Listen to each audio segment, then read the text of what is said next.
Here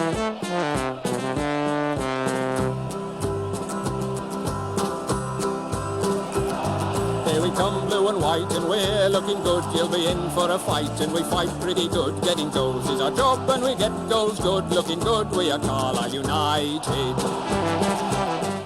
Hello everyone, you're listening to the Brunton Bugle, the number one place to get your Carlisle fix in the podcast world. I'm Lee Rooney. And I'm Adam Tiffin. It's back-to-back losses for the Blues as they go down to a defeated Cambridge and crash out the FA Cup at Bristol Orient. We look back on those games before looking ahead to the visit of Bristol Rovers to Brunton Park this weekend. With a pass so true to Boulder Stone and Clark's in view. There's a cross and a run.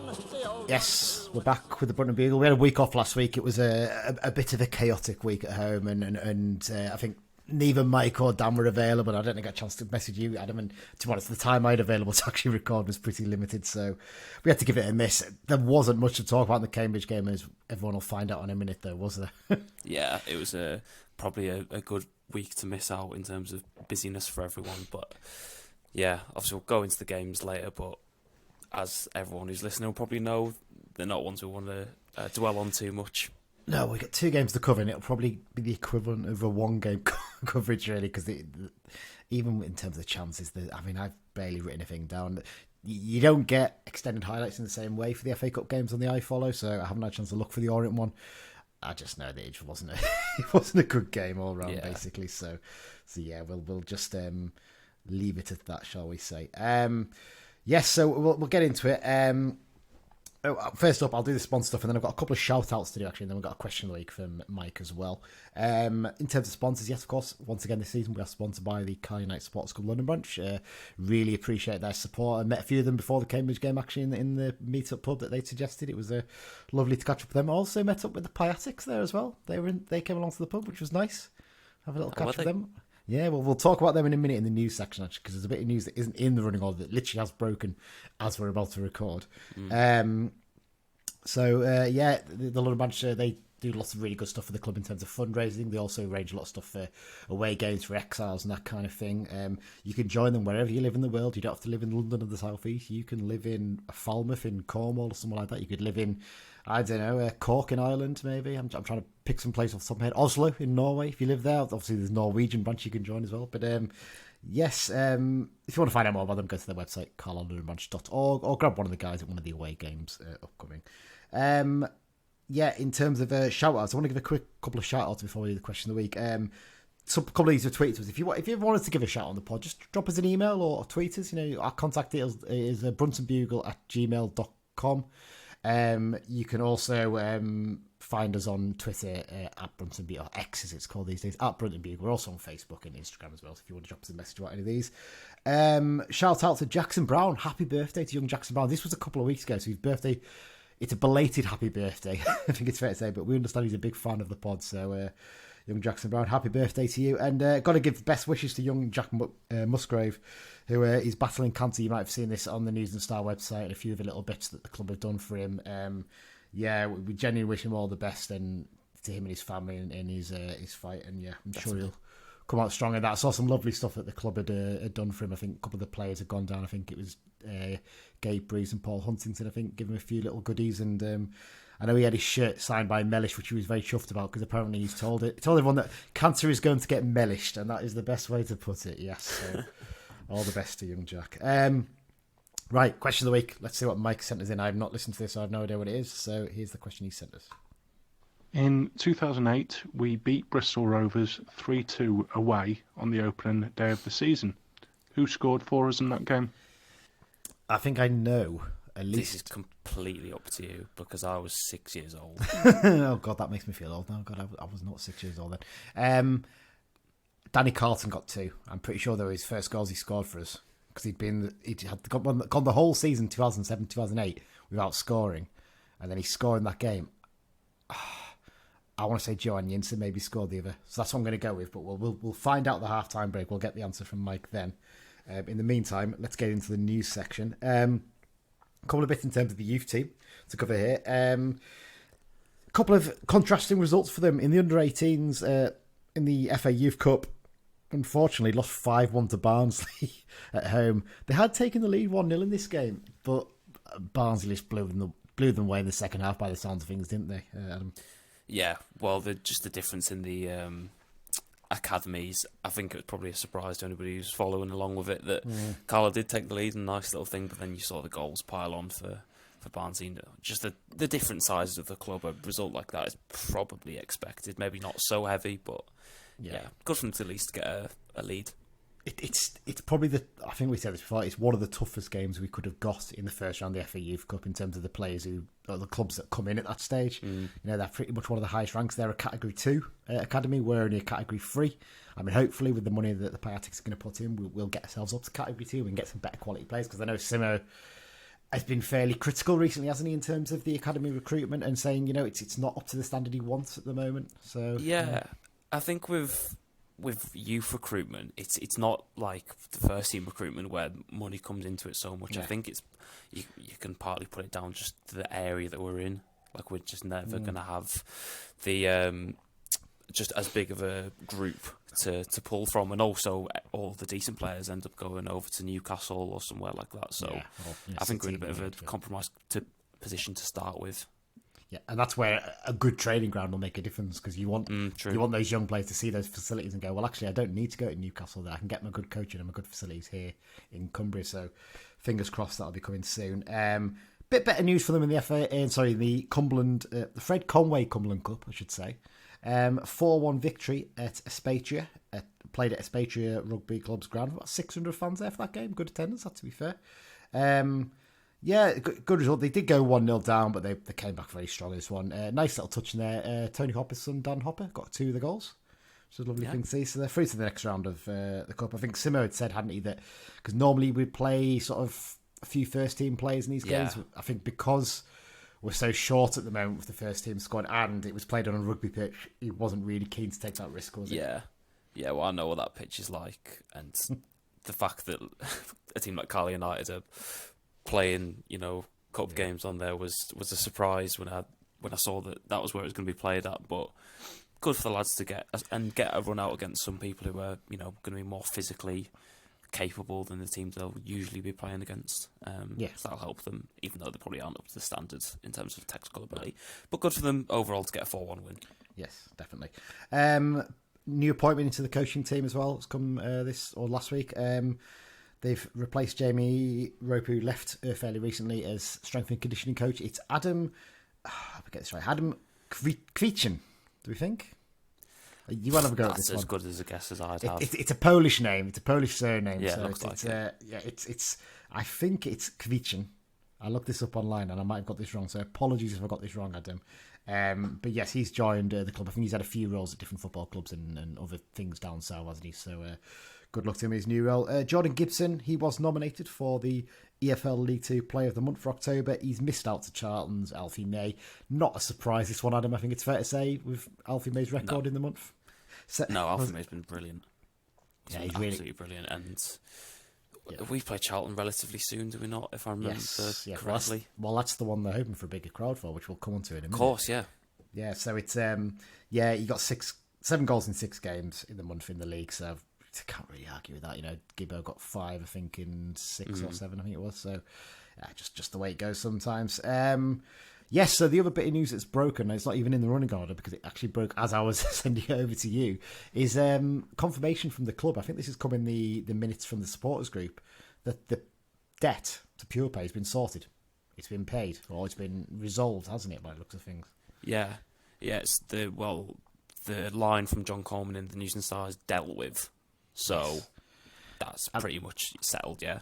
I mean, dealt with, it could well be, look, I'm throwing it out, I don't know what's happening here, but one of the solutions could have been that the Piatics could have bought that debt from PurePay potentially, so that the debt is with them and they can just sort it themselves once the takeover is done, I guess. But yeah, I mean, that would surprise me because that really shows financial power and a bit of a, statement. We're going to come in and clear the debt that's causing such an issue. So I'd love that to be the case.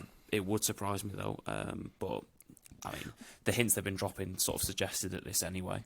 Yeah, well, the hint was that basically the major hurdle had been resolved, and they didn't say what it was, but everyone could work out what that was really from the hints. And we saw them at, like I said, before the Cambridge game. They were in the pub, Patty and Tom, and yeah, it was lovely, really lovely people to chat to. I know Tom said that he occasionally listens to the pod. I know Tom too does listen to the pod, definitely. So good to have them listening in. We're hoping to get them on at some point. That's what we're hoping. Once the takeover's done, we're going to have a chat with them. That'd be really good. But yeah, they basically said, look, you know, it's final bits getting sorted, but we're going to be back over for the Charlton game, and yeah, really looking forward to that. I know that I think the daughter Jenna is getting married, isn't she? I think, I don't know if it's this weekend or it was last weekend, but you know, I saw something on her Instagram feed because I think every Carlisle fan is following it, obviously, and Tom Junior. So yeah, I keep saying Tom Junior, Tom too. I should keep reminding myself that. But yeah, no. So fantastic news, and what they did say, wasn't there, as it was said there,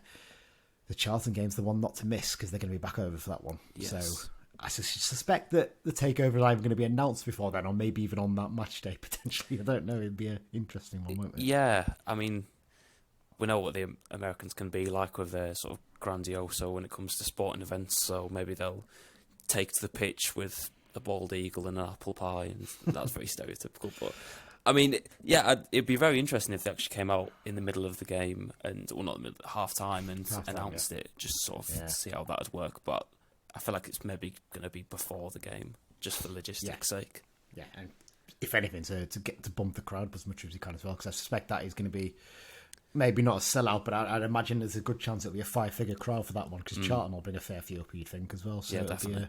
I know that they put the Waterworks on sale for that game as well, so potentially a chance to watch the game from there. I might even do that myself, because I've never been in the Waterworks for a game, so I've not even. Maybe ticket off, possibly, for that match.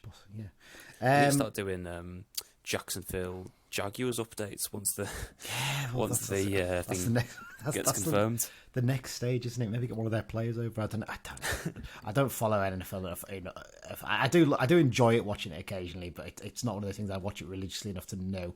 I know quite a few Carlisle fans who do, so they'll know a lot better than me, and I will not start talking about it, because otherwise I'm going to get myself in trouble for not knowing what I'm talking about. But there you go. Right, well, we've got to put it off for long enough. Let's try and talk about the Cambridge and Leyton Orient games. I mean, first up, Cambridge United 1, Cal United 0. This was not a good game of football, was it, Adam? No, not at all. I feel for everyone who's made this trip and the Leyton trip as well. And we'll get on to the Leyton game, but it was a very odd atmosphere at that one. But Cambridge just... Yeah, I mean, even the highlights from all the games that are posted on the club's YouTube channel and things like that are short anyway, but I think they were really struggling to meet the 2-minute marker for this, which says it all. I mean, I'm surprised they didn't show Jack Armour's first yellow to fill the space, because I thought that they'd be that desperate. I went down to the game with Johnny, who regularly contributes to our 6 secondaries, and Jibby, who comes with us as well. And yeah, we all sort of came away from it like, that was not a good result. That was not a good performance. And I'll be honest with you, I just don't think it was a good game of football from either team. I think Cambridge probably edged it. They were probably slightly better side, but Thomas didn't have that much to do either, which is, I think, probably the most frustrating thing in all of it. Yeah, it's one of those games where you look at it going into it and think this is a real opportunity for us to sort of get out of the relegation. It's not even really a relegation battle at this point, but just to get ourselves in a better position compared to all the other teams that are likely to be in and around that state come the end of the season, and just have a performance like that where, you know, the 2 sending offs and just the lack of creativity and chance is just draining. Yeah, it's that lack of creativity is exactly what you're right about. You look at the stats. I mean, they've had 14 shots and 3 are on target. The goal, I can't think what the other 2 shots were. They can't have been that good because basically I can't remember them. We had 8 shots and none of them were on target, and that was a bit of a concern, really. I mean, we'll talk about the talking points in a minute, but there wasn't much positive stake from our attacking play for this game. In terms of the starting lineup, it was initially announced as an unchanged side, but unfortunately, we'll talk about injuries when we talk about the Orient game, especially. But Finn Back pulling up in the warm-up, having picked up a slight knock in the previous game against Burton, wasn't it? Which they didn't think was too bad, but then he sort of... they reckon he picked up another one on Friday in training, but then he was actually fine to play at the weekend, but he wasn't, was he? So he had to miss out. Yeah, it's a concern because it's one of those ones, and I think Simo was talking about it in the all the pre-match stuff yesterday with all the media. about how it's just still not settling down. They've got Nottingham Forest's opinion on it, just to check if there's not something that's underlying. But with something like that, we'd thought it just maybe like a dead leg, essentially. But the fact that it's still carried over is a bit of a concern, because you wonder what is actually causing it. Yeah, that is a bit of a concern at the moment, especially when you think he had... Last season he was out for quite a bit when you think about it. A good chunk of the first half season, then most of the second half. You do wonder if he's one of these players who's going to constantly get a muscle injuries in his upper leg or something. Cause I think the one last season can, one, be put down to Salford's pitch, but secondly, it was a lot more of a heavy injury in terms of it was to his knee, wasn't it? So something that's more likely to put him out for longer, whereas this more alludes to your point of somebody who's maybe going to pick up injuries often but can't necessarily overcome them as easily as other players can. But it's also concerned because Jack Ellis is still obviously on the mend as well. So, as you mentioned, Ben Barkley had to fill in. Yeah, hopefully Ellis will be back soon. I don't think he'd be ready for this weekend from what we can gather. But Ben Barkley's more than capable of doing the job there, to be fair, and he's been pretty solid there. He came into the start 11 and Corey Whelan took his place on the bench, having travelled as the 19th man for this game. In terms of the goals, major incidents, I mean, the goal's just a really sloppy one to concede, isn't it? That's too many goals like this season, I think. And it comes from Callum Guy. Actually wins the ball quite well from a Cambridge throw-in, and he tries to play a far too aggressive pass for Gibson. Their man steps in, wins the ball, plays it down the right, and the ball comes into the box. And I couldn't really tell this from where we were sat behind the goal, or watching back the highlights. Owen Moxon just does not track his man at all, does he? Well, it looks like the whole defence from the highlights just get pulled over to that left-hand side, which just leaves that massive space. But yeah, obviously the pass from Callum Guy is something that really was prevalent in his game in his first few years at the club, where he's picking up the ball in sort of more defensive areas and then giving it away. I mean, from the highlights, it didn't seem like a horrendous pass, but from everyone who was commenting on it at the time, said, like, what is he doing? But yeah, I think it's a calamity and a combining of many different poor errors. I think he's just trying to be a little bit too aggressive with the pass for Gibson, and I do wonder if that's a case of, because we're creating so little, he feels like he has to be even more of a creative player than he actually normally is. His normal job is to screen and win the ball back and play out, and then occasionally have a dig from distance, which he's pretty good at, but he just tried a little bit too much with that one, and obviously they win the ball back and it leads to the goal. Talk about the red cards. Could you argue too much about these? First up, Jack Armour?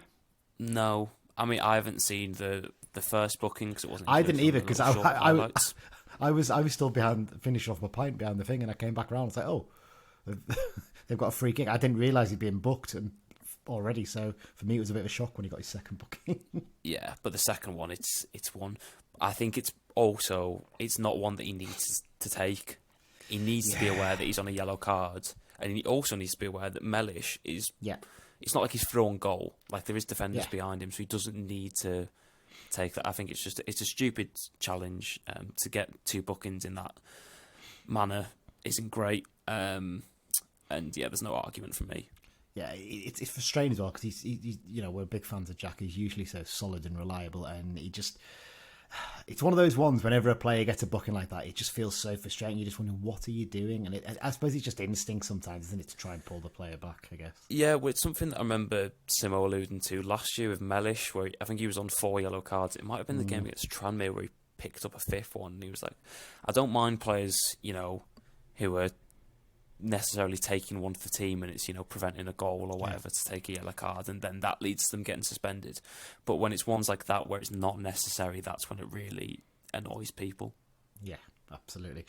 The second red, Alfie McCalmans. I mean, letter of the law, it's a high foot. He's caught the leg in the neck, to be fair, so it's a red card. But it's one of those ones for me where he's trying to. I don't think he knows the player's there almost, isn't it? It's not quite the blind side, but he's just trying to bring the ball down, isn't he? And the player steps in, and I suppose the ref's got to give it in the end, hasn't he?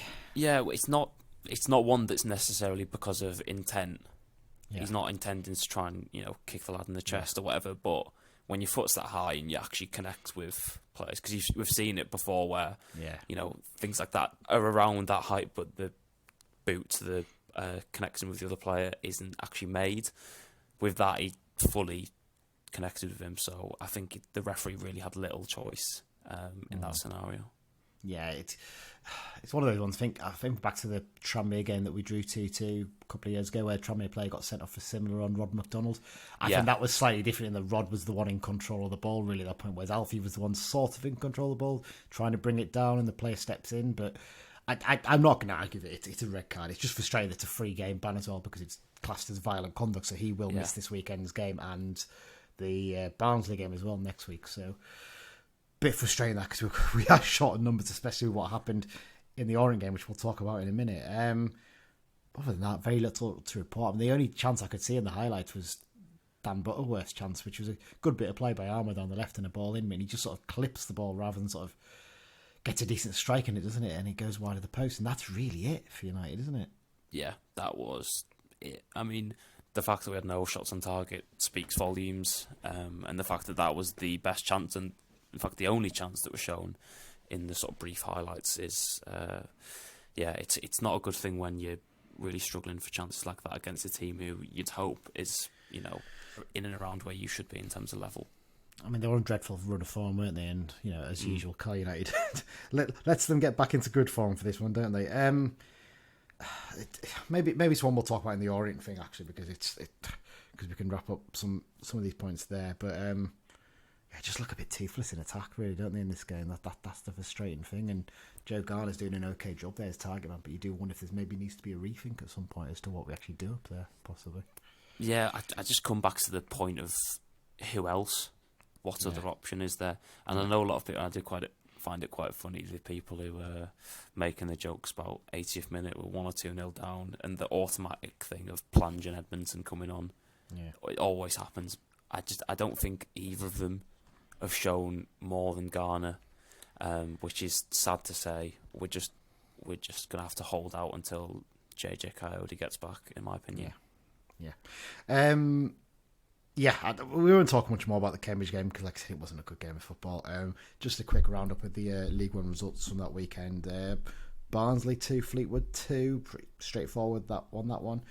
Peterborough beating Blackpool 4-2 away from home. Bristol Rovers got a 2-1 win over Northampton. Northampton are struggling a bit, aren't they? They're really struggling to find form, and they went out of the FA Cup to Barrow as well. So it goes to show we're not the only promoted side that's not having a great time of it so far. I think it's fair to say. Burton 0, Leighton Orient 0. I bet that was a barn burner of a game. Charlton lost 2-0 at home to Bolton. Shows how good Alfie May's been this month, isn't it? If he didn't even score in that game. We struggled in that game because of just the pure mass and size of Ricardo Santos. Them two up against each other was just a bit of a mismatch.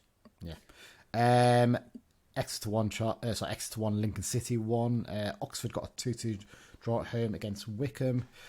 Cheltenham 2-1 win at Port Vale. That's a bit worrying that they're starting to find a bit of form, isn't it?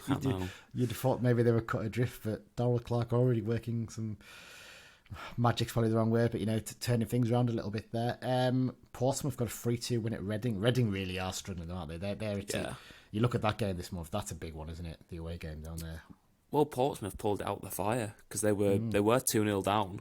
I think they scored the winner in very late on. I don't know if it was into stoppage time or not, but Reading, I thought were going to be sort of like Wigan, where because it's pretty much. I mean, people knew it already, but they're not our battle this season. They're going to be at least mid-table, I'd say. But Reading genuinely do look like they're in a lot of trouble. But with they're sorting out their ownership as well, so things could turn around for them, unfortunately.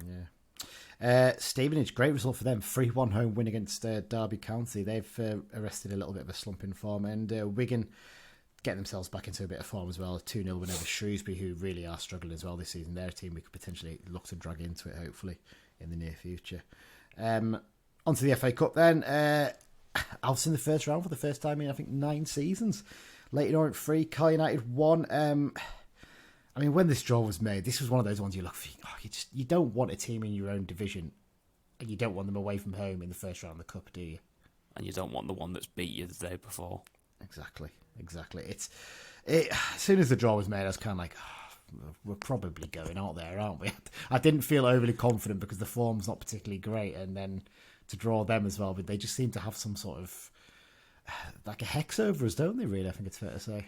Yeah, well, they've just got they're a very different team to the one that got promoted last season. They're a lot more sort of rigid. They're not sort of free flowing on the ball and more defensively sound. But they've still got the quality players, to punish you for moments of lapses. But it was from what my brother was there, and he said it was a really odd atmosphere because basically 2 stands were closed. Yeah. So that's why the attendance was, what was it, just under 4,000.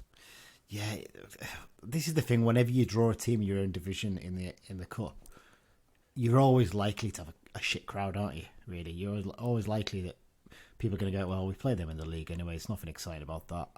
It's only the real diehards who are going to go to the game, aren't they? Yeah, exactly. Yeah, cause yeah, it's an odd one.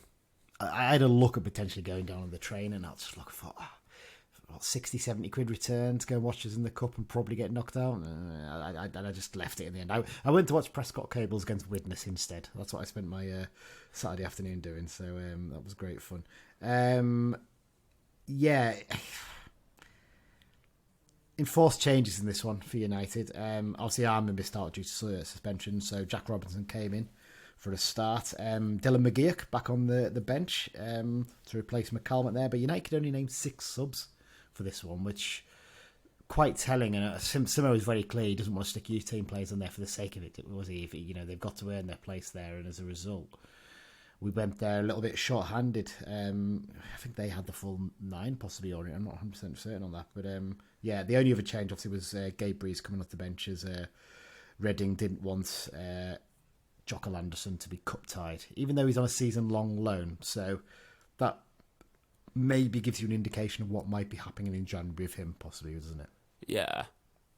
I mean, he's completely fell out of favour, even though obviously he was brought in vision of Simo to replace Holy, but I think it's gone flat as a pancake.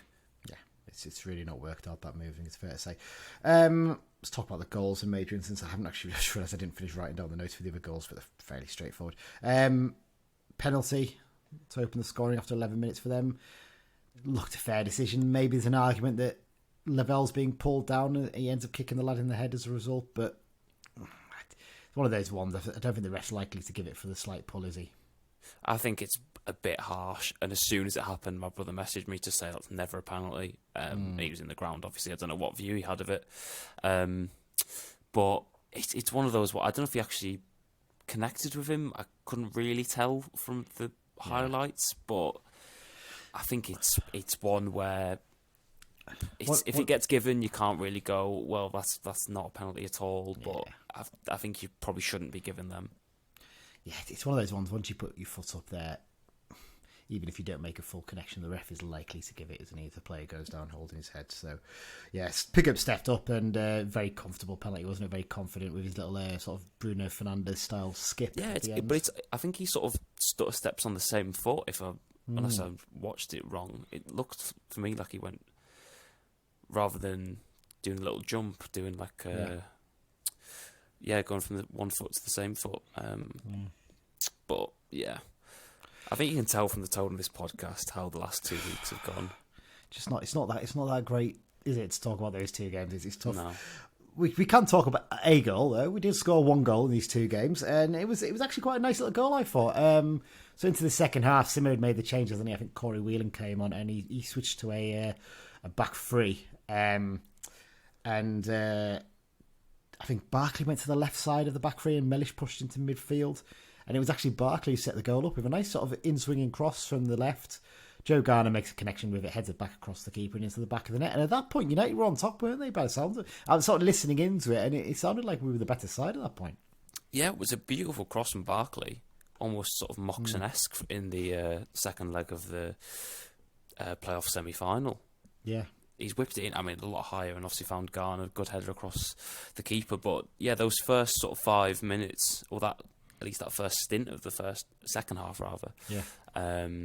Carlo seemed to be on top, but as we'll get on to, it seemed like as soon as that goal went in, for some reason the momentum flipped the other way, where we scored and then just completely died off. I think the tactical switch pushing Mellish into midfield worked for us, and then I know Richie Wellens, I think he realised that was causing problems, and he he responded to that by making a sub himself. And I think when he made that change, that's what flipped it back in their favour. They suddenly got a bit more descendancy, and Drinan got the goal that gave Orient the lead again. Bit of play down the right, ball into it's a good finish. I think we need to get tighter on the crosser, and maybe Corey needs to be a little bit sharper in terms of dealing with Drinan. But then that's the disadvantage of someone like Whelan coming in, who's not really played much this season, has he? So he's not going to be as sharp. I thought he had a poor game from what I saw of the match. But like you said, expecting somebody to come in who's not had much game time, who's expected to come in a position that he's not necessarily his best one. It's always going to be a tough ask. It takes a bit of time to get up to speed, Whelan, because you think last season he was kind of in and out of the team, so it wasn't as bad. He had that sharpness there. He played in the cup games, and then he came in and had long stints in the team. He's now coming in for one game here and there at the moment when he does come in, and I think it's a bit much to expect him to suddenly be at full pelt. We know we've got Huntington hopefully fit again soon, so maybe he'll probably step up to be that player who can do that instead. And I think it's a bit easier for him with his experience and age to do that. But it's a bit much for Corey. Yeah, I'd imagine so. And with Whelan, I think you're right that but I think that's probably true of most players, where they can't necessarily just come into a team after spells out and look completely up to it. But I think that's just the state of the squad, where Simo doesn't necessarily trust everyone, so he doesn't feel like he can rotate and still have that quality. So I think that speaks to the state of the squad at the moment. I mean, we did push forward to try and get the equaliser, but we got hit on the break. Sartoria scored his second goal against us this season. Shot through the legs of Holy. Not really much he could have done with the power on it. So, a bit frustrating that one to go out of the cup in the first round. Potential. To be fair, what did we miss out on? We missed out on an away trip to Chesterfield. That would have been a banana skin. So part of me's kind of... That could have been a massive embarrassment. Part of me's kind of glad, massive probably be a little bit harsh, but I know in the sense of losing to a team 2 divisions below, but a team that's very well resourced. Mike Jones, no doubt, scoring the winner probably in that game, the way it was. But this is the thing, you look at the way that they're playing, and they are dominating that league. Yeah. And you look at the team that's comprised of the likes of Mike Jones, Ollie Banks, who last played in League 2 a couple of years ago. I mean, the fact that we'd go into that game potentially and think, this is going to be a tough one. I mean, that really speaks of the quality of the National League now, but also just the lack of confidence in our squad. Yeah, definitely. Right, let's get into some talking points then. Simo was not happy after this one again. Didn't feel like, he felt like, because I think he said some people had said that we'd no one's really battered this season. Well, that's probably the first time someone has battered us. That seemed quite harsh from what I heard from some people at the game. That suggested that actually it was a fairly balanced game. They just got the edge in a few little areas. So I wouldn't maybe harsh to say that we got battered by them. I don't know. Your brother was there, so you probably know a bit better than me, I guess. Yeah, well, he said, battered seems like the wrong words. It's the most dejected I've seen him in since he's come back in a post-match interview, where he just looked like, oh God, what am I going to do with this? Yeah. Like he just didn't. He seemed a bit sort of out of ideas at the end. But yeah, my brother said we looked promising after, like, in and around the goal, but afterwards, there wasn't really much come from it. First half didn't really swing either way too heavily. So yeah, I think bad's probably a bit of a harsh way to put it. Yeah, I'd agree with that one. We've got to talk about the injuries, haven't we? And the big one, unfortunately. The injury. When I was at that Prescott game, my mate was listening in on the commentary, and he goes, "Oh, guys, down, this doesn't sound good. Oh, this doesn't sound good at all." And I went and looked on Twitter and see the tweets were, and a lot of people saying like he's staying down. He's not the kind who stays down like that. He gets his knocks and that, but he generally gets up and carries on. And it sounded like the Orient players and the United players were a bit distressed about it. And at first I thought, God, has he broken his leg or something? I have to say thankfully, but sometimes almost a broken leg's better than getting a knee injury. And as it's been confirmed by Simo, it's an ACL tear, and it's 9 to 10 months he's going to be out for. This is a real blow, isn't it? Yeah, he's been one of the players who I think has come up and adapted well to this league. He's had a couple of moments where, he's lost the ball, at Cambridge where he's lost the ball in bad areas. But I think he's probably been one of the more consistent players in this squad. I also feel bad for him because it's his second major injury since joining Carlisle, because he got one just before COVID, if I remember correctly. And as soon as I saw the tweets saying, that it was off the ball and stretcher coming out, I was like, oh, he's done something to his knee here. Yeah. Because things like that sort of only point to one thing. It has to be something serious. Yeah, you're right. You say he's one of the ones who's adapted the most to this step up level. Definitely, I'd argue his whole 3 or 4 years he's been with us, he's probably been one of our most consistent performers throughout that whole time. He had that little dip off in the Chris Beach second season where he was made captain, and I don't think he really adapted to that as well. I think taking that off him was one of the best things that happened, because he could concentrate on his game and he really upped his game again. Yeah, well, to be honest, I think he was given captain to keep him away from Wrexham. Possibly, I feel like that was probably the reason, just to keep him around. I've got an interesting point on Wrexham in a minute, actually, that I tweeted about the other day, because I went to see a podcast recording and heard some interesting story about us linked to that. So, it's one of those ones. It's one of the areas as well we really could do have an injury in the moment, because obviously Jaden Harris is out on loan, and Simo probably doesn't think he's ready for League One, and got himself sent off in the FA Cup at the weekend. I noticed that. He's and he got subbed after 25 minutes in the previous game, so he's certainly involved, to say the least, isn't he, Jaden Harris, in the game he's played in? Yes, he does. He loves a booking. But yes, obviously he's out. Taylor Charters is still a couple of weeks at least away from returning. And Alfie's obviously suspended. Dylan McGee just returning from injury. It's not an ideal time to have a lot of injuries in midfield, is it? No, not at all. And the McAlmont suspension really compounds it as well. Yeah. It wouldn't be too bad if, with McGeoch coming back, if McAlmont was available, just to have that extra option. But Butterworth's somebody you can't stick in midfield, and because he can't do the defensive role. But also with Guy, he's the one that sort of sits back and sweeps up. I don't know whether McGeoch's going to have the mobility to do that as well. So a change in system might be, So a change in system might be enforced again. On Butterworth, I thought after the Burton game, yes, you've got to. For me, you've got to keep him in the team. You've got to, stick with your winning team. I look back now, and maybe I was a bit wrong on that one. Maybe you look for an away game, it wasn't right for him. Do you think we can carry a player like him as a sort of number 10 sort of player at the moment, when we're struggling, we're battling, trying to get away from being dragged into that relegation zone further? Do you think we can really use him in most games? I feel like he's almost a bit of a luxury player at times for us at the moment, and I think we have to maybe have a rethink about what we do in terms of that. I think with Guy out, having Butterworth and Gibson in the same team is going to be tough. Yeah. Because it's two players who... And Gibson's been brilliant, don't get me wrong. Yeah. But I think everyone could admit his defensive work rate and, his levels of getting about the pitch aren't what they could be.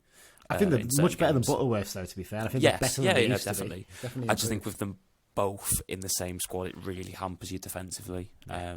But it's nice to see that Butterworth is actually, over the last couple of weeks, been one of the players who's looked decent going forward. Yeah. But I think you're right that playing him, it can be a bit of a liability defensively, and I don't think we've necessarily got the cover to make up for it. Yeah, I agree with you on that one. I think that there needs to maybe a little bit of a relook there in terms of what we do. We'll talk about that when we preview the Bristol Rovers game. But the injury to Guy, really devastating news, and it does mean because he's not going to have the operation until I think start of December. He'll hopefully be back for some time round about pre-season next summer. I know he's still got 2.5 years left on his contract, I think. So he should be fine, hopefully, in terms of getting himself back. And he's done it before, and we're big fans of his, and we wish him all the best in terms of getting back to fitness. You mentioned Dylan McGee. Nice to see him though back in action, wasn't it? It's been a while, and he's had a real stop-start. When I say stop-start, it's been pretty much a stop, hasn't it? Started his career at Cal United. We saw a bit of that quality in pre-season, and hopefully we'll get to see a bit more of that now. Yeah, it's just keeping him fit. That's the main thing, and I think that's, to be fair, the same with most of the midfield at the moment.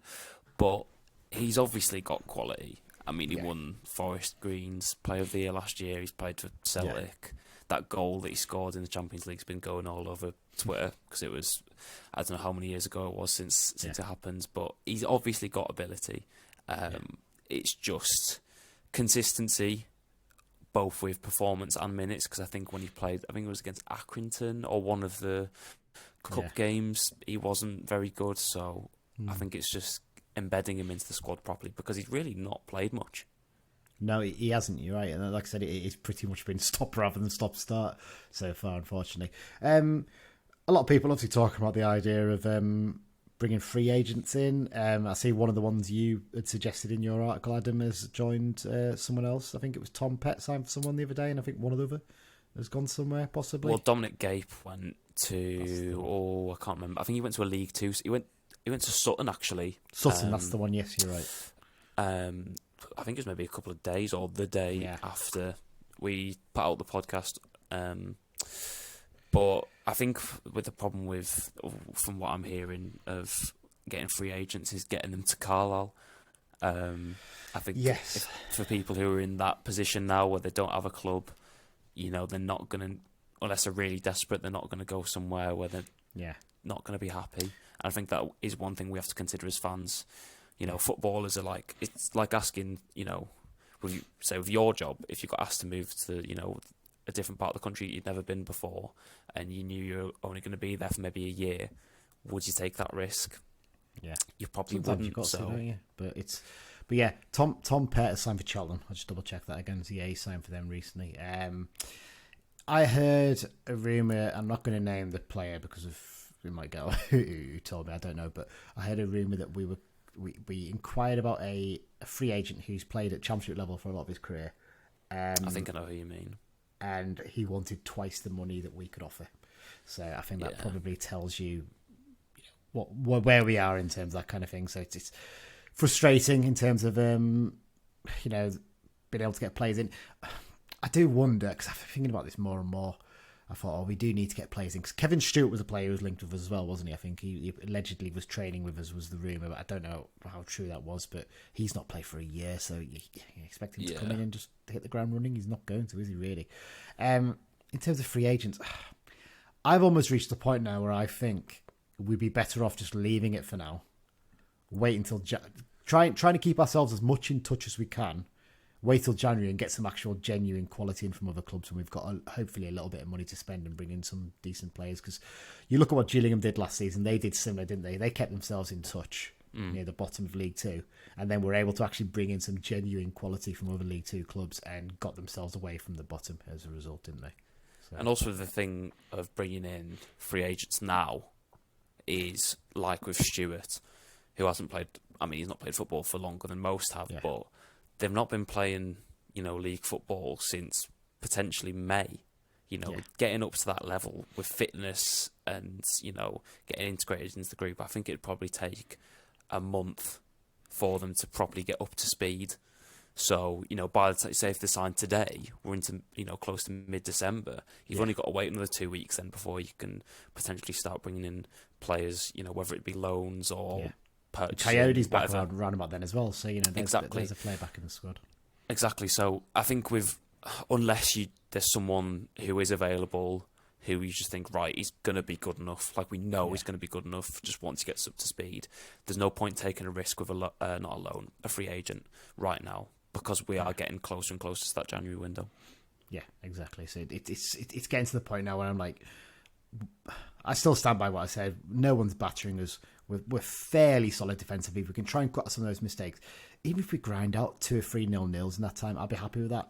Show that we're tight, and then show, right, if we can add a bit of quality in attack, add that to the defensive tightness, we can potentially get ourselves away from trouble. I think that's what Gillingham did last season. They barely conceded any goals. That was the thing, wasn't it? In terms of they just couldn't score goals. And then when in January, they got a few players in and got themselves away from the bottom. So that's what I'd be looking at, definitely, in terms of trying to turn things around for us. Not a huge amount else to cover in terms of this. I think we've pretty much gone through it all. I'll tell my little Wrexham story now. So I last weekend on a Sunday night went to see a recording of the Socially Distant Sports Bar podcast, which is the one that's done by Ellis James, Mike Bubbins and Steph Guerrero, 3 Welsh guys. It's very funny if you haven't listened to it. Well worth going to. and they did it in Wrexham. And one of the guests was Humphrey Carr, who's one of the guys involved in Wrexham. For anyone who's watched Welcome to Wrexham, and they were talking to him about how did you get involved? Because you're not from a football background really, but really interesting. And then they got to the point, well, how come Wrexham? Why do you pick Wrexham? Said, well, basically we came up with a list of like 8 or 9 clubs, I think it was, and we had like pros and cons and things. And he said like I think he started off and said, well, Aldershot was one of them, but that was just done there because it was the first one alphabetically in the National League. And they basically said, we looked in, like you said, it's close to London, but there's not much there. He did actually use a phrase to describe what was there, but I can't really repeat it on here. He said Hartlepool was another. And then I sat with Johnny, who does 6 section reviews for us, and he just then blurted out, Carlisle was another. And I was like, oh, great. That's good to know. We could have had Hollywood money and a Disney Plus documentary on us for the last few years if that had been done. So I don't know how far they got in terms of, did they speak to the club or anyone possibly? I'm not sure, but essentially, yeah. They potentially nearly bought us, and it sounds like we were probably one of the ones who were close to the top of the list, because he mentioned a little bit more about us in terms of, Wrexham didn't own any of their infrastructure. Carlisle did own all of theirs, but unfortunately their ground floods every year, which is a little harsh because I don't think it does. I think the pitch occasionally gets a bit of flooding, but it recovers very quickly. So, yeah, there you go. Yeah, I think considering the amount of flooding we get, our pitch is actually pretty decent. Oh, it's just brilliant. obviously the proximity to the river. But yeah, I saw your tweet and I was very conflicted because I really don't like Wrexham. But obviously it would have come with the spending power and the excitement as much as anything. It really lifted that. I mean, yeah. When you go there, we've got the Piatak, so Sodom. Yeah. Hopefully they'll be really good. And to be fair, like when you go to Wrexham, everyone's clearly buzzing about the football club there, and look at the crowds they're getting, so you can see the difference. And part of me really wants to hate them for what they've done there, and like the fact they're just throwing money at it. But actually, they come across really well in all the stuff, and you're kind of like, oh, you stop actually coming across well here. I'd rather you were just, totally out of touch. But there you go. So yeah, that's the little Wrexham story I've got. I don't think there's anything else to cover in terms of the games, is there, Adam? I think we've just put ourselves through it enough. Please. Yes. Let's take a break, and we'll be back to talk about the Bristol Rovers game. Hi, I'm Thomas Holy, and you are listening to Brunton Bugle. Yes, into the second half of the show, and it's time to preview the league game against Bristol Rovers at Brunton Park this weekend. No opposition pod. Again, just haven't had time to arrange something with anyone for this one. I will source something for Barnsley next week. I'm hoping to do that because we haven't played Barnsley in years and years and years, so it'd be good to talk to one of their fans ahead of the game. Let's go back and listen to Mike's question again, and we'll get an answer for that. In 2008, we beat Bristol Rovers 3-2 away on the opening day of the season. Who scored for us in that game? So that was the question there. I'm pretty sure Danny Carlton got a brace, and I want to say Joe Anyinsa got the other. Him or Scott Dobie, maybe? I'm not sure. I'm trying to think. Joe Garner had gone by then, I'm pretty sure. Yeah, I'm going to go with 2 goals for Danny Carlton and Joe Anyinsa with the other. So let's see what the answer was. Danny Carlton scored a brace and Mark Bridge-Wilkinson scored the other. Mark Bridge-Wilkinson, there you go. I was 2/3 right on my answer there, but then good question there. That's a decent effort. Yeah, I'm pretty happy with that. Yeah, pretty happy. Right, Bristol Rovers, Adam. I had a look through their squad when I was preparing the stuff for this. They've got some real quality in there, especially in attack, haven't they? I'm quite surprised how much they've struggled. Probably a bit harsh, but they've really underperformed this season, haven't they? I think it's fair to say. It's a bloody good squad. I don't know how they are in the position that, obviously Joey Barton wasn't doing very well. That's why he got the sack. But some of the names on this list is frightening. Yeah, I think Joey Barton clearly is going to be. We're going to highlight probably was the problem there. Did you see the interview he did after their game against Stevenage the other week? No, I think he called Steve Evans a weeble. He said, "Well, you see the fat man wandering onto the pitch there like a little weeble." Yes, I did see that. Yeah. He was sacked a few days later, wasn't he? So that probably tells you what you need. I think they're like, come on, like, grow up a little bit there. So, but yeah, you're right. I mean, quality. I mean, attack is. I mean, let's look for these attackers here. I'd kill for at least 1 or 2 of these players. You've got Scott Sinclair. He's played at the highest level. playing in the Champions League for Celtic, hasn't he? Luke Thomas, pretty decent player. Giovanni Brown, who's a great player at Exeter. Controversial, off the field, slightly controversial, shall we say. Aaron Collins was one of the best players in the division last season. You know? I think did he win Player of the Year, actually, I think, EFL, for League One? I don't think so. Because I think Alfie May scored 20 odd, and I think Aaron Collins maybe only got Baker's dozen-ish. But he might have done. But yeah, some of the other names on that list are ridiculous. Chris Martin, they signed in free agency, or as a free agent, who's been playing in the Championship for basically the last decade. Yeah. So that's a ridiculously good thing. He played in the Premier League for Norwich as well, if I imagine that. I'm pretty sure he did. Martin? Yeah.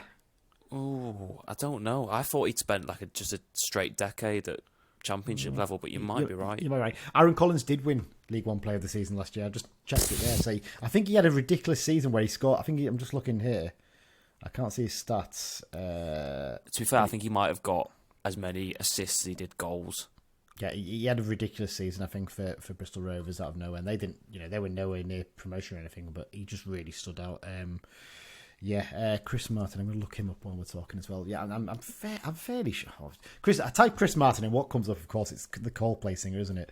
Not the footballer. I'm looking at it here. Where was it? Was he at Norwich? He was at Norwich from 2006 to 2013, so I'm sure he will have played in the Premier League at some point because Norwich were up and down all that time. And then, like you said, he spent the next 7 years at Derby County. He's 35 now, but I mean, 3 goals in 7 games already. It shows that we'd kill for just one player like that, wouldn't we? Just add a little bit more to our attack. Definitely. And then John Marcus, he's like he was a ridiculously good player at Portsmouth and other clubs, wasn't he? And I don't know too much about Harvey Greenslade. I'm guessing maybe he's a young player for them, possibly. I'm not sure. I'm going to look stupid now. He's probably a really good player I've never heard of. But yeah, attack. That's so much quality. Yeah. And that's just the attack. And then you look at the rest of the squad. Anthony Evans, very good player. Yes, definitely. George Friend in defence, very good player. Matthew Cox on loan from Brentford, goalkeeper, very good player. He's been really good for them this year. You struggle to think how they've got into the situation that they're currently in. Yeah. But there's no conceivable way, in my mind, that they get dragged into any sort of relegation battle because they've just got too many good players. You could have someone from a leisure centre managing them, and they'd probably still survive. Yeah, I'm looking at if we win actually at the weekend, we'd only be 3 points behind them. They're on 20 points. We go up to 17, so it is still quite tight down there. But I agree, I can't see them getting dragged in. I mean, they are only 6 points off the playoffs if you look at the other direction as well. So with a game in hand on Stevenage, who are in 6th. Even I'm just looking at midfield again as well. More players naming it. I'm just naming players, but it's Jordan Rossiter. He was someone who was really highly thought of, wasn't he, at Liverpool back in the day? And he was at Rangers for a bit as well, possibly. I seem to remember. I don't know. But yeah, like I said, there's so much quality in there that really they should be doing. Connor Taylor, they've got in defence. They paid $350,000 to Stoke in the summer to sign him permanently. That's twice or more than twice our record signing. I mean, I don't want to be one of these people who brags about how much our club spends. But hopefully, we'll start spending somewhere near to that soon to bring some quality players into us. You'd hope. But, well, obviously, we were talking about getting us breaking that record in the summer for JJ. Well, I think it was pretty much confirmed it was JJ they were looking to buy. Obviously, never came to being got him on loan, but I think there's definitely going to be more spending power with the Piataks. We hope. Yeah. Andy Mangans, the caretaker manager, I think he's actually done okay so far. Sort of rested a bit of that slide. Some interesting results recently. 1-1 draw with Reading in midweek. Reading had taken the lead through Sam Smith, but Chris Martin got his third goal in 7 games for them to make it 1-1. I did see something from this game. One of their fans lobbed a firework into the home end. One of the Bristol Rovers fans. Not particularly clever. Yeah, not particularly clever. That we can't really complain about that sort of behaviour. Some of our fans recently, unfortunately. But on the note of strange fan behaviour, can we mention the Barrow tifo that they put up for the Halloween game against Morecambe? Yeah. What was it? Your Nightmare on Holker Street. Yeah, I like the idea of the theme, but then why is it so much focused on Morecambe and not your own team? And why is it not in your own club colours? I know they'll say, "Oh, we've gone for the nightmare on whatever street, Elm Street colours," but it just looks a bit odd to me. Yeah. But there you go. They got their win. I'm sure they're happy about that. A real confidence boosting one in the FA Cup for them, though, wasn't it? A 7-2 win over Whitby. That's the kind of game we could have done with. I know there's a worry that, potentially banana skin, but actually, if you can go and batter a team in the FA Cup in the first round, it can give you that little lift sometimes, can't it? Yeah. Well, when I was with Marine last year, we played Whitby, and the fact that they managed to get 2 goals against Bristol Rovers is actually quite encouraging for us because they were turgid last year. So the fact they managed to get a couple against them helps us, especially with our attacking woes at the moment. We will be mentioning one of those goal scorers for Whitby in the ex-Blues section because it was a player who was once with us. In terms of stuff for them, I mean, like I said, we sort of mentioned all the players already, but some of the players they brought in the summer, some real quality, wasn't there? Like I said, George Friend, real experience at the back, isn't it? And Jack Hunt's in there as well, actually. Jack Hunt, who, I wonder if he still has nightmares coming to Brunton Park from Francois Zoko. A decade ago, just tore him inside out in that Huddersfield game, I think it was. He was it Sheffield Wednesday? No, it was Huddersfield, wasn't it? Yes, he was playing for then. He did not enjoy his day that day, I think it's fair to say. Jack Hunt. Anything else to really cover this? Not really in terms of Bristol, so let's talk about the referee. Martin Woods for Lancashire for this one. It's his second season as an EFL referee. He started out in 2022. He's taken charge of 12 games so far this season, handing out 42 yellows and 2 red cards. Last season, he handed out 99 yellows and 5 red cards in 27 games. And the last United game he took charge of was the 2-0 win over Newport County earlier this year, where Guy and Huntington were booked that day. Fairly straightforward referee. Nothing particularly controversial there at the moment. Well, Tim, head-to-head wise, it's the 39th meeting between the two sides. United have won 14. 9 have been a draw, and the Gas have won 15. In terms of games at Brunton Park against them, though, we've not lost in our last 6 games against Rovers at Brunton Park. The last defeat was in the 2005-06 season. Paul Simpson was manager back then. I think Alan O'Brien scored our opening goal that day. You will be too young to remember that, Adam. I was. So, yeah, Alan O'Brien, who we had on loan from Newcastle, and he went through on goal at about 100 miles an hour, and you're like, wow, this lad's quick. He's going to be good. And he did nothing else from the remaining 5 games he was on loan, which tells you what you need to know. I do remember the last game we played against them at Brunton Park, which was the season, obviously, they got promoted. Yes. And I was sat in the newly named Andrew Jenkins stand. Yes. And just watching Elliot Anderson drive at, well, I don't think it would have been Finback. It probably would have been Ellis. Kelvin Miller, maybe? No, because it was, actually. Yeah, it would have been Kelvin Miller back then, I think. Kevin Miller. You might be right, actually. Yeah, I'm pretty whoever sure the right back was. Yeah. Scary times. Yeah. He was a pretty good player for them, wasn't he? I think it's fair to say. And he's obviously getting games in the Premier League now for Newcastle, so he's doing really well for Champions himself. League as well. Yeah, definitely. Overall form-wise, they're only 12th in the last 6 games form table, so around about where they are on the table, actually. So they're pretty solid and consistent, but they should be doing better with the quality of squad they've got. United are actually 15th, so they're not that much worse in terms of form, to be fair. The form we've got in our last 6 games, we're picking up 7 points. That's the kind of form that will probably keep us up at the end of the season. So we kind of just need to keep ourselves steady and not going... Accept that we're going to probably lose a couple of games here and there, but not going on like 4 or 5 game runs where we're not getting a result. That's the key thing for us at the moment.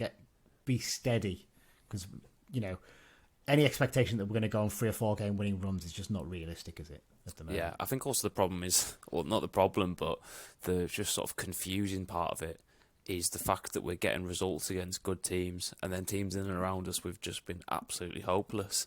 Yeah, I'd almost rather it was the other way around. I'd feel all right about it. Yeah, it's quite frustrating, to say the least. In terms of play for both, Dan hasn't had a chance to record one for this. I'm not going to do an in-depth one, but I'll give a shout out to Nick Anderton. Obviously, he's had to retire from playing now, sadly, because of his after his battle with cancer. But I understand he's going to be at the game this weekend, isn't he? So that'll be a lovely little touch to see Nick there. Good servant to both clubs, especially to Bristol Rovers. Obviously a promotion-winning player with them. Let's talk about United then. Injury-wise, as we mentioned, Callum Guy's out for 9 to 10 months. Coyote about 5 to 6 weeks, I think, now, before he's back. I think he's back training with us now, which is good news, at least. Yeah, he's back training with us now, but I think he said still end of December is when he's expected back. Yeah, it's just one of those ones you slowly work them back, isn't it? And I think Edmondson got back a little bit sooner than expected, didn't he? So hopefully maybe Coyote can do that as well. Yeah, that's with those injuries as well, it's like you can obviously build up the fitness, but you can't really do any sort of contact stuff for a long time just to allow the shoulders to heal, because it's an area that it just happens so often. If it keeps recurring, like I said, it keeps reoccurring. Yeah, absolutely. Other ones, Paul Huntington back in training now, and I understand he'll be available this weekend. Jack Ellis is not too far off, we think, and Taylor Charters a couple of weeks maybe. I think he's back out on the grass at the very least. So that's good news.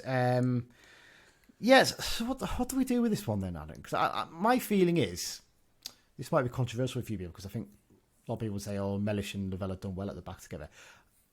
I'd be tempted to go back to the back three again and bring Huntington back in, for a little bit of experience in there, especially in a game like this with such attacking quality they've got. I'd be very tempted to do that, and as a result, I think you can maybe play your midfield of Moxon, McGeoch and Gibson then possibly. And then look at who you play in attack with Garner for that. What's your thoughts? Yeah, I think it'd probably be a sensible decision to do that. It was something that I thought might have happened when we played against Portsmouth, just because of the attacking qualities they had. And Bristol Rovers certainly have capable attackers as well. To bring in Huntington just to provide that extra bit of cover at the back. Yeah. But obviously, this will probably be the first time he'll be available, so it's not like we really had the chance to do that. I mean, they could have obviously brought in Barkley or Whelan, but I think it also just alleviates a bit of the pressure from the midfield in terms of we can play less midfielders, which might not necessarily be as good for the performance, but we just don't have the options. It's a tough one, but I think it wouldn't surprise me if Huntington came back in, and it also wouldn't surprise me if Gibson still sort of played on the wing and we just played as two in midfield and asked Maguire and Gibson to sort of form a four in midfield in defence, something like a 5-4-1. If you're going to go three at the back, I'd be inclined to sort of drop Gibson back into that central midfield role again, because I think he can be quite good then. It's frustrating because he's been quite creative when he's been out on the wing and he's scored a few goals, but I just feel like just because of the pure plays we've got available in numbers, I don't think we might have much choice in this. And Butterworth then drops to the bench as a result, I feel. And who do you play with Garner? I'll ask you a question about Sean Maguire here, because I think you can see that he's got quality and he does bring a few things to the attack.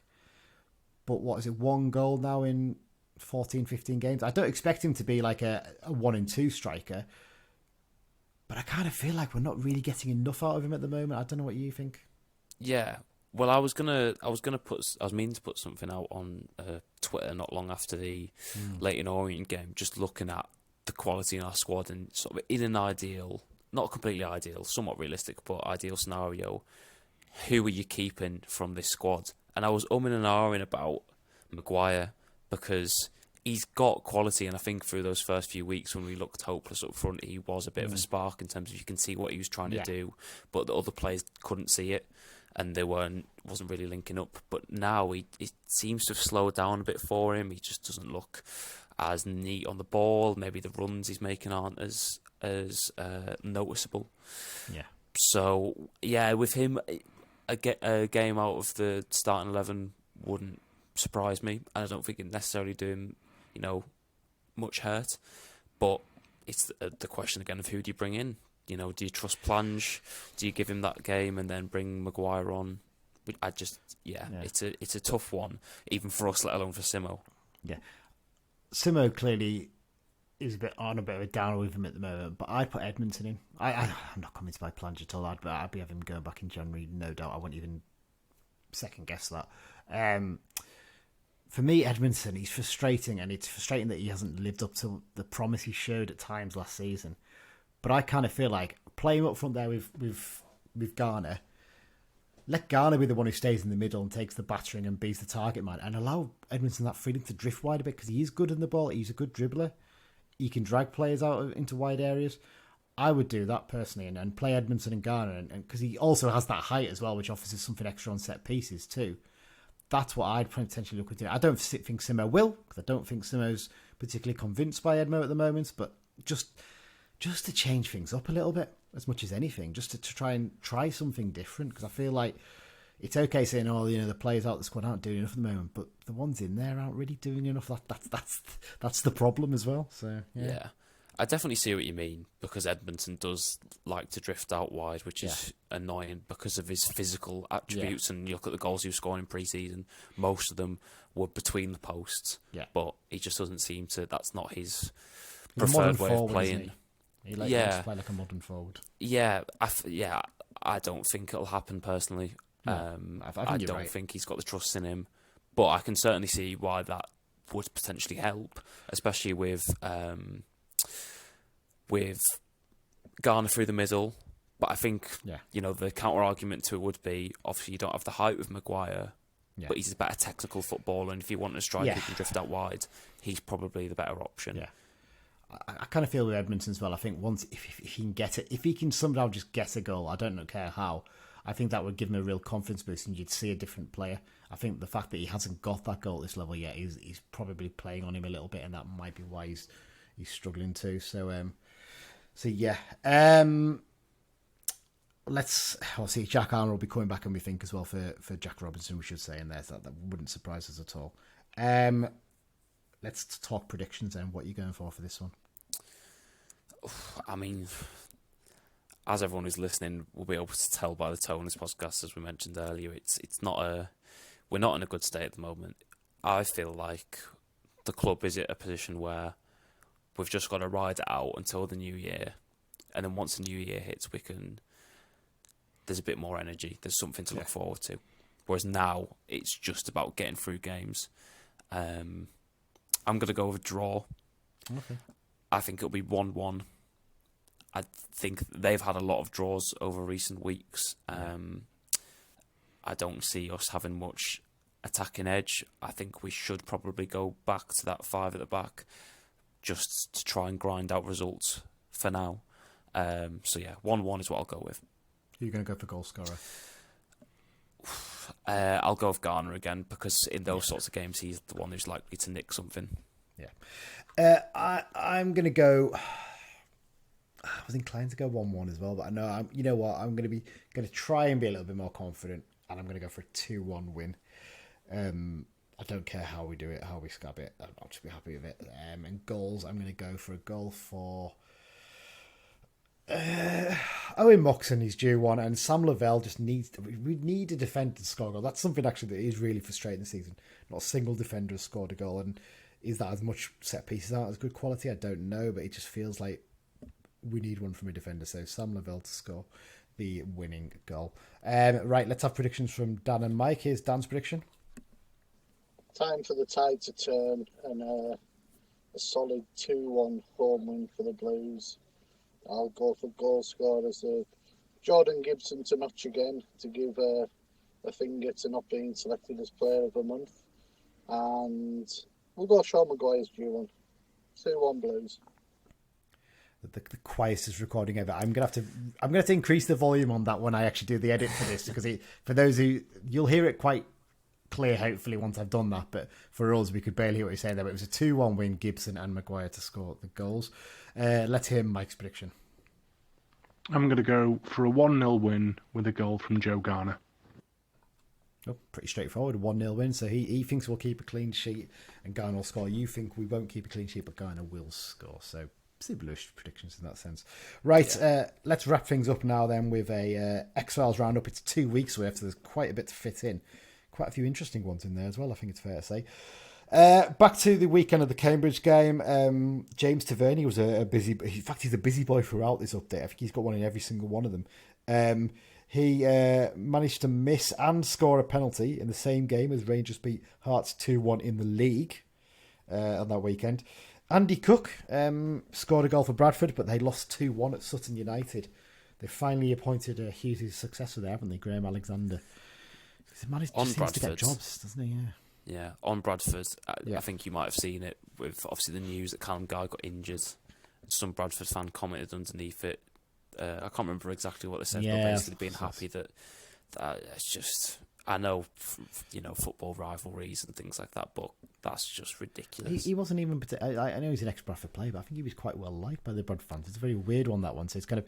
But I did enjoy all the replies of people basically just sending videos from the playoff semi-final game or the final, just to remind him that they're in League Two and we're in League One. Yeah, for now at least, anyway. Jack Bridge, he scored from the penalty spot for Southend United. They drew 1-1 at Boreham Wood. Max Hunt, he got a brace for Buxton, but they drew 2-2 at home with Rush Hall Olympic. One of the great team names, that I think it's fair to say. Martin Smith, he scored for South Shields in their 1-1 draw at Brackley Town. George Glendon, he's back in the goals at the moment. He scored for Chester in their 1-0 win at Curzon Ashton. Mark Cullen, that is a name I've not heard for a while, I think it's fair to say. He was a big disappointment, wasn't he? I think, you did an interesting article about big flops, and I wouldn't put him as a big flop, but he was a disappointment to say the least, wasn't he, when we signed him? That's one thing with working for Marine last year, was the amount of former Carlisle players who are now playing at that level, who you think have probably retired, just giving up football, maybe gone to coaching or something like that. There's so many of them, it's unbelievable. We've got a couple more coming up in a sec, actually. Yeah, so Mark Cullen, he scored for Bamber Bridge, but they lost 5-1 at Stourbridge in the FA Trophy. In the same competition, Nicky Adams and Luke Joyce scored in the shootout for Radcliffe as they beat FC United and Manchester 5-4 in penalties after a 2-2 draw in normal time.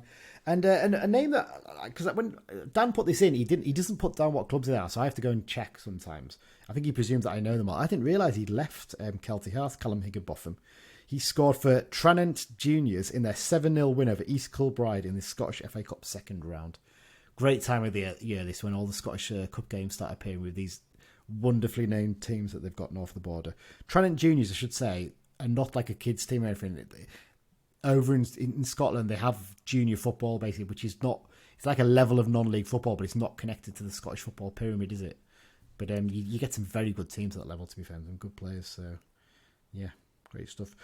Into midweek, James Tavernier scored a penalty again for Rangers, this time in a 5-0 win at Dundee.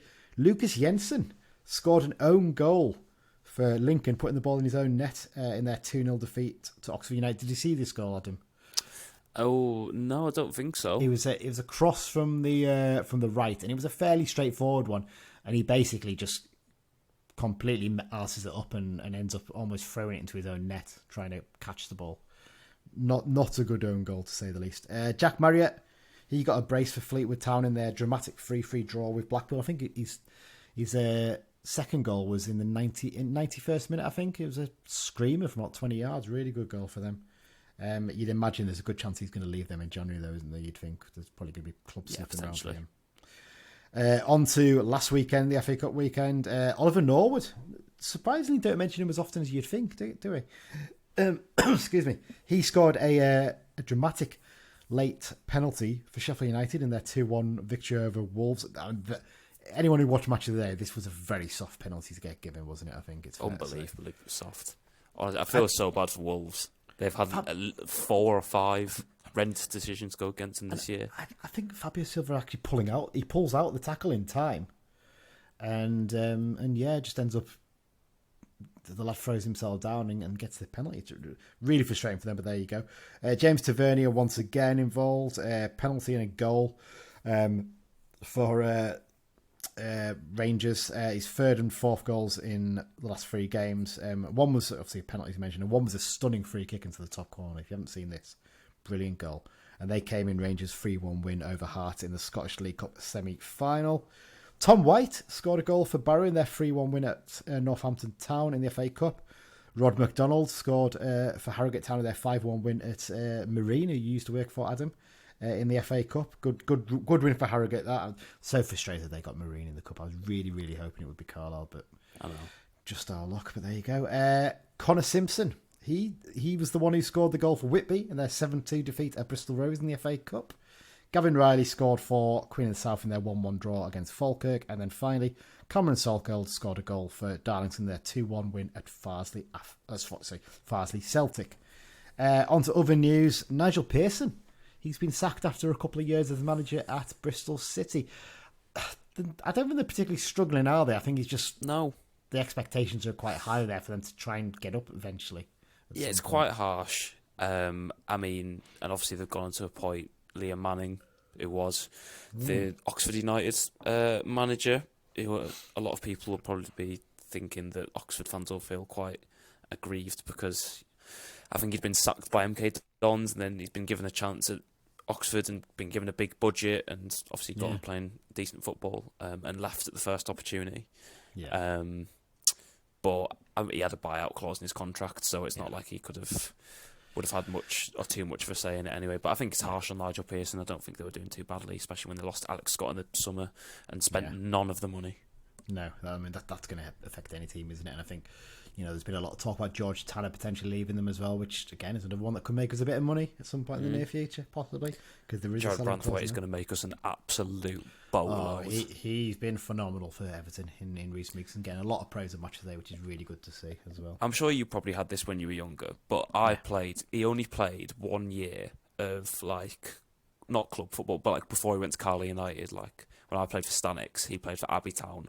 In 1 year of football, my mum always remembered them having two massive centre-backs. And the fact that him, who played against me, is now in contention to be playing for England, it's just... and I'm sat here doing a brilliant podcast, but such different positions. Yeah, I mean, I think the nearest I got was playing football with Connor Tinian occasionally, who's, his brother was in the year below me, I think at school, or 2 years below, I can't remember, but his other brother was in my brother's year, so yeah, Connor Tinian's the nearest they get. He was a lot younger than me and a lot better than me, I think it's fair to say. Other bits, Derek Asamoah. He has got himself a new club at the age of 42. He signed for Brightlingsea Regent FC from New Salamis. He was scoring quite a lot of goals for them, wasn't he? I think quite a low level in non-league football around the London area. Yeah, did he not score a hat-trick? I feel like I saw something that he'd posted about scoring a hat. Yeah, that was what it was. The FA Cup qualifying for them, yeah. So he's moved on to this new club. Fair play, I'm still playing at that age. He was playing with his son, wasn't he? I think at New Salamis last season, but his son's now obviously at Fleetwood Town in their B team set up there. Sonny Hilton, he's got himself a new club finally. He signed for Bootle. He's obviously based in not Bootle in Cumbria, we should say, because I know there's a Bootle out in West Cumbria, but it's Bootle in Liverpool. Or that's not Liverpool actually. It's in Merseyside. Yeah, they don't like to think of themselves as Liverpool based. Some of them, I think, it's fair to say. But yeah, he signed for Bootle. I mean, it's quite a drop down, this, isn't it? Really? Yeah. Well, did you see Chris Lumsden's comments about it afterwards? Yeah. Saying, basically in reference to the loan players that we've currently got. Yeah. Because Sonny Hilton, the year before he joined us on loan, was the Premier League 2 Player of the Year, or nominated for it. Yeah, he was nominated for it. Definitely. And he's now playing for, no disrespect to Bootle, but he's playing for Bootle. Level below Marine and Workington, basically. Yeah, exactly. So he's playing considerably lower level than Kai Nugent. Yeah, which exactly. Really speaks volumes. Yeah, it shows you the difference, doesn't it? A couple of other little bits. Connor Hamill, Keelan Leslie and Matty Bell have all left for Workington. I think a couple of them have gone to Penrith on dual registration. So I think technically Workington do still have them. But I think Keelan Leslie has actually left permanently. I think he basically wants to go somewhere. He's going to play a bit more football. So I don't know where he's going to turn up. But yeah, the other two have gone on dual registration to Penrith.